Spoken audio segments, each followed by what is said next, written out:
Hi friends, అందరు భోజనం చేశారా? ఎలా ఉన్నారు? అందరు బాగున్నారా? చూస్తున్నారా? ఈ రోడ్డు పైన కనిపించే చెట్లనే మామిడి చెట్లు అండి. ఎన్ని కాయలు ఉన్నాయో చెట్లకి. ఎందుకంటే ఇక్కడ ఫ్రీడమ్ ఉంది. ఎవరైనా కానీ ఈ చెట్లకి మామిడికాయలు కోసుకొని తినచ్చట. ఎవరైనా తెంపుకొని తినచ్చు. ఓకేనా? ఎందుకంటే మన దగ్గర తెలంగాణ, ఆంధ్రలో అయితే ఈ రోడ్డు పైన చెట్లు ఉంటే ఈ చెట్టు నేను పట్టినరా, ఈ చెట్టు నువ్వు పట్టినవరా, నేనే తెంపుకోవాలి, వేరే వాళ్ళు తెంపుకోవద్దు, తెంపితే దానికి జురుమానా అని అంటుంటారు కదా అందరూ. అట్లా ఎందుకంటే మన సైడ్ రోడ్డు పైన చెట్లు ఇప్పుడు చాలా తక్కువ అయిపోతాయి రాను రాని. అట్లా కానీ ఇక్కడ ఫ్రీడమ్ ఉంది చాలా.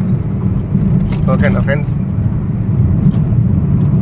చుట్టుపక్కల విలేజ్లలో ఉన్నాయి, తోటలలో అక్కడిక్కడ ఫ్రెండ్స్ చెట్లు.